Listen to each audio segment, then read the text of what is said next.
क्या आपने कभी सोचा है आपकी जड़ें, आपका बचपन और आपकी परवरिश आपकी पूरी जिंदगी पर कैसे असर डालती है? क्या ऐसा हो सकता है जिन मुश्किलों से हम गुजरते हैं वही हमें हमारे असली स्वयं से मिलाती हैं? आज हम बात करेंगे उस सफर की शुरुआत की जो माइकल ओबामा के बिकमिंग में उनकी जड़ों से शुरू हुआ था। माइकल ओबामा की कहानी हमें यह सिखाती है कि किसी भी इंसान की असली ताकत उसकी जड़ों में होती है। चैप्टर 1 में माइकल अपने बचपन के बारे में बात करती हैं। वह बताती हैं कि कैसे उनका पालन पोषण एक मध्य वर्गीय परिवार में हुआ जो शिकागो के साउथ साइड में रहता था। यहाँ वह अपने माता पिता के संघर्षों, उनके त्याग और शिक्षा के महत्व को समझती हैं। उनके फादर का नाम फ्रेजर रॉबिन्सन था, जो एक बीमारी के बाद भी अपने काम पर लगातार जाते रहते। और उनकी माँ मैरियन रॉबिन्सन काफ़ी मजबूत और सेल्फलेस थीं। ये दोनों ही अपने बच्चों को ये समझाने की कोशिश करते कि जो भी हो हमें अपने सपनों को पूरा करना चाहिए। आपको याद है जब आप अपने घर वालों से सुनते थे कि तुम्हें मेहनत करनी होगी, फिर तुम जो चाहो वो पा सकते हो। माइकल की कहानी भी कुछ वैसे ही है। आज भी हम सबको अपने पेरेंट्स को सपोर्ट और उनकी सैक्रिफाइस याद आती है। माइकल भी अपने माँ बाप के स्ट्रगल्स को समझकर अपनी जिंदगी के गोल तैयार कर रही थीं। आज भी हमारी यूथ अपने रूट्स यानी अपने घर, फैमिली और अपब्रिंगिंग से काफ़ी कुछ सीखते हैं।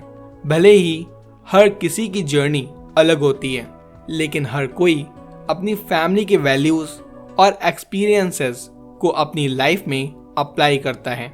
जैसे कि doctor APJ Abdul Kalam. Doctor APJ Abdul Kalam भी अपने बचपन में अपने माँ बाप के सेक्रीफाइसेस को समझ कर ही अपने सपनों को पूरा कर पाए। उन्होंने अपने स्कूल डेज में भी ये सीखा था कि कठिनाइयों के बीच में अपने गोल्स को पूरा करने की लगन होनी चाहिए।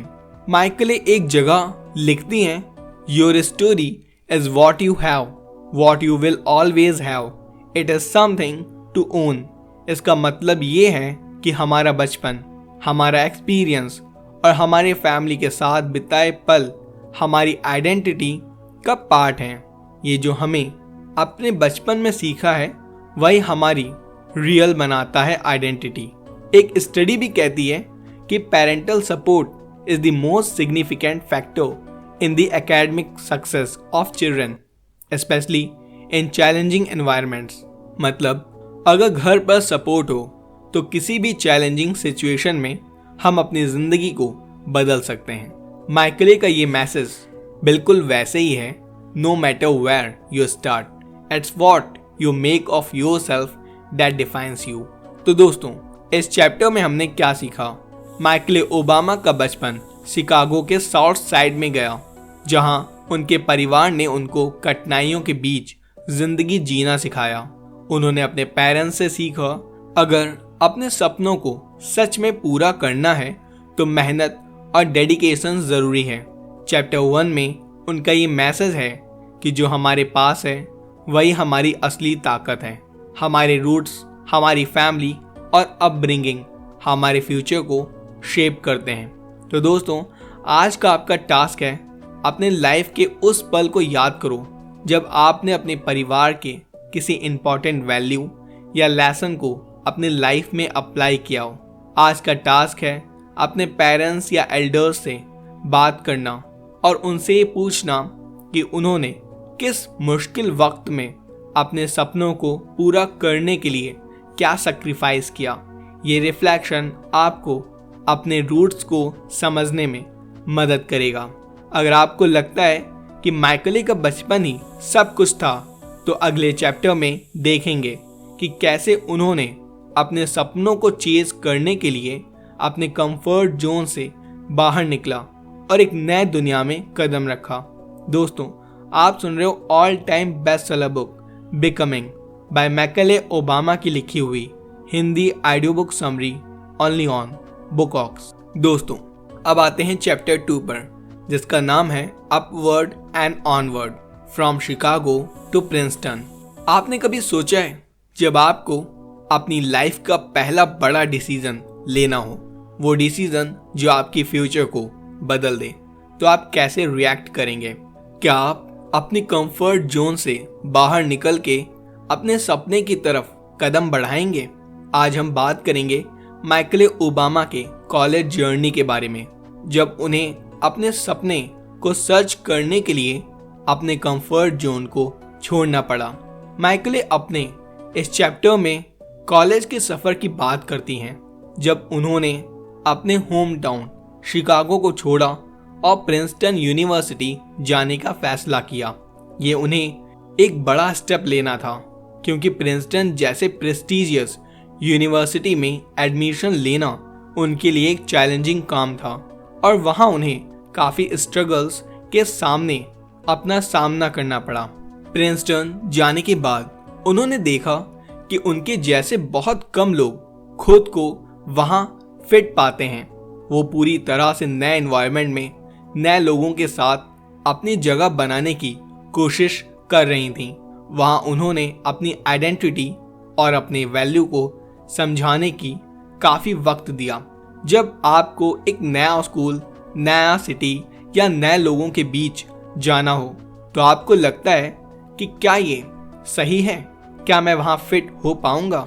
ये ऐसे क्वेश्चंस हैं जो हम सब ने अपनी जिंदगी में कभी ना कभी सोचा है। आपको याद होगा जब आपको अपनी पढ़ाई के लिए बड़े शहरों में जाना पड़ा हो या नए लोगों के साथ अपना कैरियर स्टार्ट करना पड़ा हो। माइकल के लिए भी डिसीजन उतना ही मुश्किल था।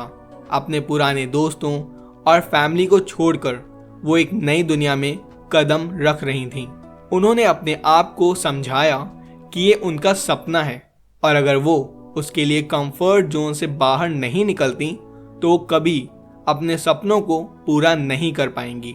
जैसे कि हमारी इंडिया में सुंदर पिचाई, CEO ऑफ गूगल, सुंदर पिचाई भी अपने घर से दूर यूएस में आके एक नए वर्ल्ड का हिस्सा बने। जब वो इंडिया से यूएस के स्टैनफोर्ड यूनिवर्सिटी आए तो उन्होंने अपने आप को एक बिल्कुल नए एनवायरनमेंट में अडेप्ट करने का चैलेंज फेस किया। उन्होंने अपनी पढ़ाई और हार्ड वर्क से अपने सपनों को हकीकत बनाया। अगर हम एग्जाम्पल लें बॉलीवुड का, तो रानी मुखर्जी जो अपने छोटे से टाउन मुंबई आई थी, उन्होंने भी अपनी आइडेंटिटी को पहचाना था और अपने आप को प्रूव किया। वही चीज माइकल के साथ भी हुई थी। रानी ने भी अपने परिवार के एक्सपेक्टेशंस को समझा और अपने कैरियर के लिए सेक्रीफाइस किए, जैसे माइकल ने अपने कॉलेज ईयर्स में किए। माइकल लिखती हैं, I was starting to realise that there's no right way to be, only the way that works for you. ये लाइन उनकी जिंदगी का टर्निंग पॉइंट था। उन्होंने अपनी कॉलेज लाइफ में ये समझा कि हर किसी का अपना रास्ता होना ज़रूरी है और हर किसी को अपने सपने पूरे करने का अपना तरीका छुपाना नहीं चाहिए। एक स्टडी भी कहती है, students who step out of their comfort Jones and experience different cultures and ideas often develop a stronger sense of self and more successful. ये प्रूव करता है कि जो लोग अपने कंफर्ट जोन्स को छोड़ते हैं वो अपनी ट्रू आइडेंटिटी को पहचानते हैं और सक्सेस अचीव करते हैं। Step out of your comfort zone. तो दोस्तों, हमने इस चैप्टर में क्या सीखा? माइकल को अपनी कंफर्ट जोन को छोड़कर प्रिंसटन जाना था, जो उनके लिए एक बड़ा चैलेंज था। कॉलेज के दिनों में उन्होंने अपनी आइडेंटिटी और अपने बिलीफ को पहचाना।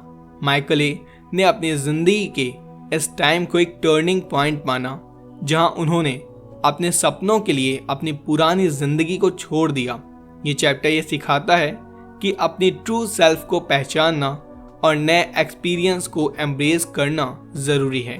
दोस्तों, अगर आपको लगता है कि माइकल का कॉलेज जर्नी ही उसका सबसे बड़ा चैलेंज था, तो अगले चैप्टर में हम देखेंगे कैसे उन्होंने अपने कैरियर और पर्सनल लाइफ को एक बैलेंस बनाया, जब उनकी मिलती हुई दुनिया में एक नए रिश्ते का आगाज हुआ। दोस्तों, आप सुन रहे हो all time best seller book becoming by McClay Obama की लिखी हुई Hindi audio book summary only on Bookox. दोस्तों, अब आते हैं चैप्टर 3 पर, जिसका नाम है in the halls of power, love, ambition and the first job. आपने कभी सोचा है, जब आप अपने सपनों को सच करने के लिए अपनी पुरानी जिंदगी को छोड़कर एक नई दुनिया में कदम रखते हैं, तो क्या होता है? क्या होता है जब आपका सपना अपने फैमिली और दोस्त के एक्सपेक्टेशंस के अगेंस्ट हो? आज बात करेंगे माइकले ओबामा के पहले जॉब के बारे में, जब उन्होंने अपने सपने को सच करते हुए अपनी लाइफ की सबसे बड़ी डिसीजंस ली थी। इस चैप्टर में माइकले अपने लॉ कैरियर के शुरुआत के बारे में बात करती हैं। जब उन्होंने prestigious law firm Sydney Austin में अपनी फर्स्ट जॉब शुरू की, प्रिंसटन के बाद उनका गोल था कि वो अपने कैरियर में सक्सेस पाएं। लेकिन जब उन्होंने रियल वर्ल्ड में अपने पहले प्रोफेशनल एक्सपीरियंस को फेस किया, तो उन्हें काफ़ी चैलेंजेस का सामना करना पड़ा। सिडनी ऑस्टिन में काम करने वक्त उन्होंने एक बड़ा डिसीजन लिया, अपने कैरियर के लिए एक ऐसे रिश्ते को चुनना जो उनकी ज़िंदगी का टर्निंग पॉइंट बन गया। ये चैप्टर मैकले के इंटरनल कॉन्फ्लिक्ट और उनके लाइफ के गोल्स को डिफाइन करने का है, जब उन्होंने अपने एम्बिशन और लव के बीच बैलेंस बनाया। आपको याद है, जब आपने अपनी लाइफ में अपनी कैरियर चॉइस को लेकर बड़े डिसीजंस लिए हों, क्या कभी आपने अपने ड्रीम्स और पर्सनल लाइफ के बीच में बैलेंस बनाने की कोशिश की हो? माइकले का ये फ्रेज भी कुछ वैसा ही था। लोग अपने प्रोफेशनल लाइफ में सक्सेस चाह रही थी, लेकिन उनका दिल किसी और डायरेक्शन में जा रहा था। हम सब अपनी कैरियर चॉइसेस में कभी ना कभी ये स्ट्रगल फेस करते ही हैं, लेकिन उसके साथ अपनी पर्सनल लाइफ को मैनेज भी करते हैं। माइकले भी इस डिलेमा में थी जब उन्होंने अपनी लाइफ में लव और एम्बिशन को पहचाना। माइकले अपने जॉब के बारे में लिखती हैं, I realized that I didn't want to be the one to say I could have done this but I didn't. उन्होंने अपने कैरियर में आगे बढ़ने का डिसीजन लिया, इवन जब उन्हें लगता था कि डिसीजन उनकी पर्सनल लाइफ को अफेक्ट करेगा। एक स्टडी कहती है, women in leadership positions often have to make a conscious decision to balance their personal and professional life, which can lead to a more fulfilled and successful life. ये study ये दिखाती है कि जब लोग अपने कैरियर और पर्सनल लाइफ को बैलेंस करते हैं, तो उनका सक्सेस उनकी ग्रोथ के साथ सस्टेनेबल होता है। तो दोस्तों, इस चैप्टर में हमने क्या सीखा? माइकले ने अपने लॉ फर्म सिडनी ऑस्टिन में काम करना शुरू किया और उन्होंने अपने कैरियर को डायरेक्शन दिया। उन्होंने अपने पर्सनल लाइफ और एम्बिशन के बीच एक बैलेंस बनाने का डिसीजन लिया। एम्बिशन और लव के बीच बैलेंस बनाने से आपको अपनी ट्रू हैप्पीनेस मिल सकती है। तो दोस्तों, अगर आपको लगता है माइकले का कैरियर और पर्सनल लाइफ का बैलेंस सबसे बड़ा चैलेंज था, तो अगले चैप्टर में हम देखेंगे कि कैसे उन्होंने बराक ओबामा के साथ अपनी लाइफ की एक नई फेज की शुरुआत की और कैसे उन्होंने अपने रिश्तों और एम्बिशन को नया रंग दिया। दोस्तों, आप सुन रहे हो all time best seller book becoming by McClay Obama की लिखी हुई Hindi audio book summary only on Bookox. अब आते हैं चैप्टर 4 पर, जिसका नाम है love and leadership, the Obamas journey together. क्या आपने कभी सोचा है, जब आप अपनी लाइफ का सबसे बड़ा डिसीजन लेते हैं, तो वो सिर्फ आपके कैरियर या गोल्स के बारे में नहीं, बल्कि आपकी ज़िंदगी के सबसे इम्पॉर्टेंट रिलेशनशिप के बारे में भी होता है? क्या होता है जब आप अपने कैरियर के सक्सेस पे पहुंचने के बाद अपने पर्सनल लाइफ को नए तरीके से देखते हैं? आज हम बात करेंगे माइकले और बराक ओबामा के बेहतरीन रिश्ते के बारे में, जब उन्होंने अपने प्रोफेशनल गोल्स को अपने पर्सनल रिलेशनशिप के साथ बैलेंस किया और अपने सपनों के साथ मिलकर पूरा करने की सोची।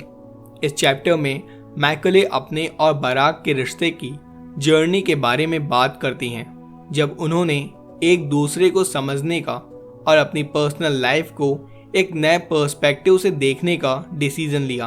उनका लव स्टोरी बस एक रोमांटिक कहानी नहीं थी, बल्कि ये एक ऐसा रिश्ता था जिसमें लीडरशिप, म्यूचुअल रेस्पेक्ट और अंडरस्टैंडिंग भी थी। मैकले अपनी जिंदगी में कभी ये नहीं सोचती थी कि उनका कैरियर और बराक का कैरियर इतने क्लोजली लिंक्ड हो सकते हैं। उन्होंने अपनी लाइफ में पहली अपनी कैरियर और पर्सनल एम्बिशंस को फोकस किया था, लेकिन जब उनका रिश्ता और स्ट्रांग होता गया तो उन्होंने अपनी एम्बिशंस को अपने पार्टनर के साथ अलाइन करने का सोचा। ये चैप्टर उनके रिलेशनशिप की ग्रोथ को समझाता है, जब बराक अपने पॉलिटिकल जर्नी की तरफ बढ़ने लगे। आपको याद है जब आपने अपनी पर्सनल लाइफ के किसी ऐसे मोमेंट को फील किया जो आप अपने पार्टनर के साथ अपने सपनों को मिलाकर एक नई डायरेक्शन में चलने का डिसीजन लिया हो? मैकले और बराक की कहानी हम सब से रिलेटेड है। हम अपने सपनों को अपने रिलेशनशिप के साथ कैसे बैलेंस करते हैं, ये एक इमोशनल और प्रैक्टिकल चैलेंज होता है। जब अपने पर्सनल और प्रोफेशनल लाइफ में किसी को पार्टनर बनाते हो तो ज़रूरी होता है कि दोनों की एस्पिरेशंस एक साथ चल सकें। मैकले के लिए ये डिसीजन वैसे ही था जैसे हम सब अपने रिलेशंस को रेस्पेक्ट करते हुए अपने गोल्स को परस्यू करते हैं। जैसे इंडिया में विराट कोहली और अनुष्का शर्मा। विराट और अनुष्का की रिलेशनशिप भी कुछ ऐसे ही थी। विराट अपने क्रिकेट कैरियर को परस्यू कर रहे थे, जब अनुष्का अपनी एक्टिंग कैरियर में सपने पूरा कर रही थीं। लेकिन दोनों ने अपने पर्सनल और प्रोफेशनल लाइफ को बैलेंस करते हुए अपनी रिलेशनशिप को स्ट्रांग बनाया और एक दूसरे की सक्सेस को सपोर्ट किया। मैकले लिखती हैं, the most important thing we can do to build a better future is to invest in the future of our children and our communities. ये स्टेटमेंट उनकी रिलेशनशिप के कोर वैल्यूज को reflect करता है। अपने सपनों को पूरा करते हुए अपने कम्युनिटी और फ्यूचर जनरेशन के लिए कुछ अच्छा करना। एक स्टडी कहती है, couples who share a common vision and work together towards mutual goals tend to be more successful both professionally and personally. जैसे कि रिलेशनशिप में म्यूचुअल रेस्पेक्ट और सपोर्ट होती है तो उसका इम्पैक्ट लाइफ के हर एस्पेक्ट पर होता है। तो दोस्तों, इस चैप्टर में हमने क्या सीखा? मैकले और बराक के बीच एक स्ट्रॉन्ग म्यूचुअल रेस्पेक्ट और शेयर्ड विजन था जो उनके रिलेशनशिप को ड्राइव करता था। अपने पर्सनल और प्रोफेशनल लाइफ को बैलेंस करते हुए उन्होंने एक दूसरे के गोल्स को सपोर्ट किया और मिलकर अपनी जिंदगी का डायरेक्शन ट्राई किया। ये चैप्टर ये सिखाता है कि एक सक्सेसफुल रिलेशनशिप में अपने पार्टनर को समझना और उनके ड्रीम्स को सपोर्ट करना ज़रूरी है। लीडरशिप, म्यूचुअल रेस्पेक्ट और शेयर्ड गोल्स एक सक्सेसफुल रिलेशनशिप के पिलर्स होते हैं। तो दोस्तों, आपका टास्क आज का है, आपके लाइफ में किसको आपको अपने सपनों को परस्यू करने के लिए सपोर्ट किया है। आज का टास्क अपने लाइफ के किसी ऐसे पल को याद करना है जब अपने पार्टनर, दोस्त या फैमिली मेंबर के साथ आपने गोल्स को शेयर करके अपनी ज़िंदगी के एक नए डायरेक्शन में दिया हो। कैसे आपने अपने एस्पिरेशंस को ऐसे साथ अलाइन किया, उसे आपको क्या सीखने को मिला।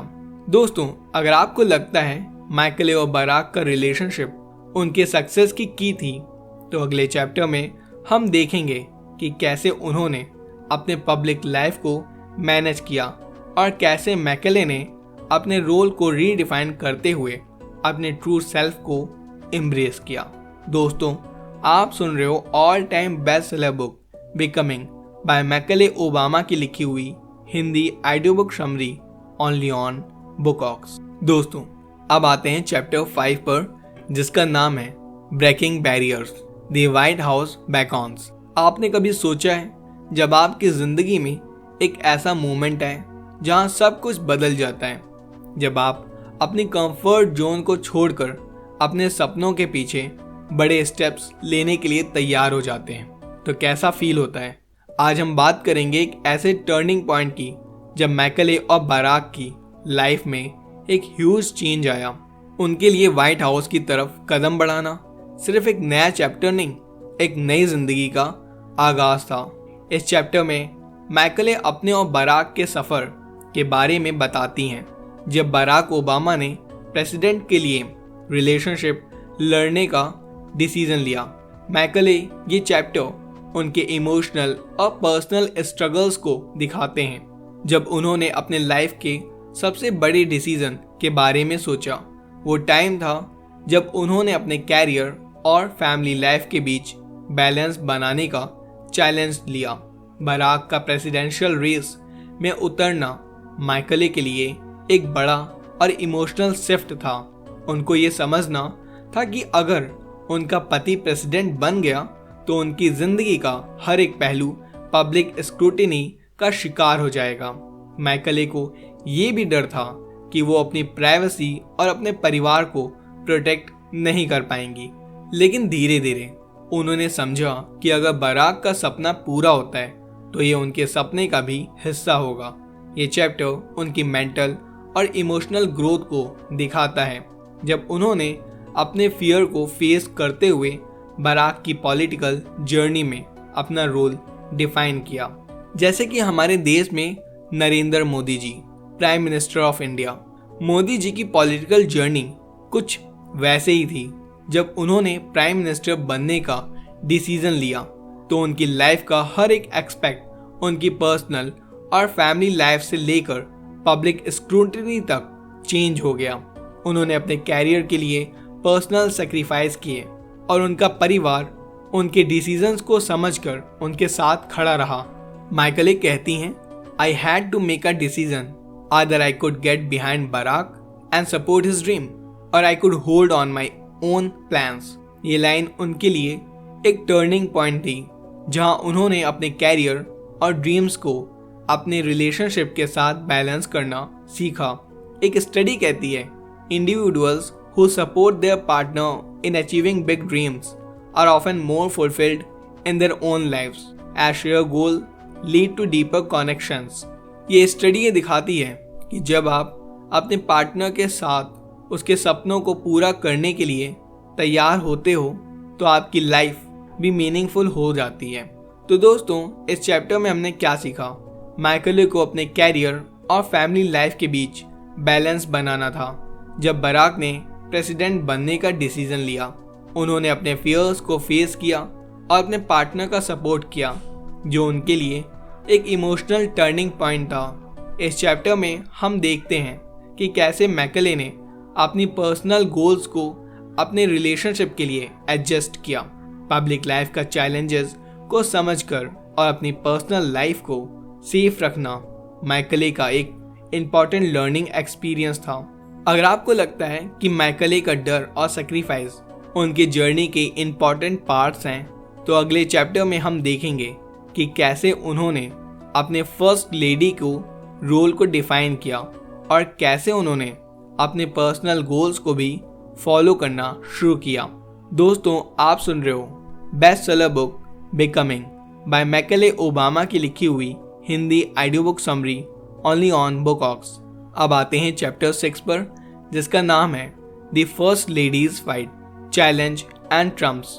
क्या आपने कभी सोचा है जब आप अपनी जिंदगी में सबसे बड़ा रोल निभाने जा रहे होते हैं तो आपके सामने कितनी चैलेंजेस और स्ट्रगल्स आ सकती हैं? जब आप हर दिन नए डिसीजंस ले रहे होते हैं, अपने गोल्स को परस्यू कर रहे होते हैं, तो कैसे आप अपनी आइडेंटिटी को रिटेन कर पाते हैं? आज हम बात करेंगे मैकले ओबामा के फर्स्ट लेडी बनने के बारे में। उन्होंने किस तरह अपने रोल को समझा और उसमें अपनी वॉइस को बनाए रखा। उन्होंने कैसे अपनी आइडेंटिटी को प्रिजर्व करते हुए अपने सपनों को पूरा करना शुरू किया। इस चैप्टर में मैकले अपने फर्स्ट लेडी के रोल को समझाती हैं और उस रोल के साथ आने वाली रिस्पॉन्सिबिलिटीज और एक्सपेक्टेशंस को फेस करने के बारे में बात करती हैं।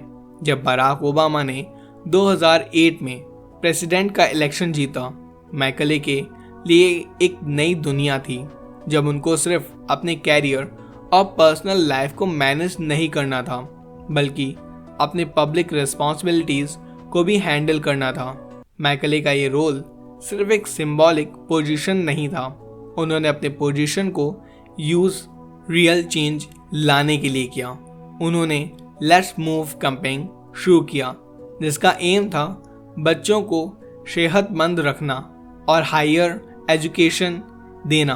उन्होंने स्टूडेंट्स को एनकरेज किया कि वो हायर एजुकेशन परस्यू करें। ये चैप्टर उनकी इस जर्नी को दिखाता है, जब उन्होंने अपने पोजीशन को यूज़ करके सोसाइटी में पॉजिटिव चेंजेस लाने की कोशिश की। लेकिन उसके लिए ये सब आसान नहीं था।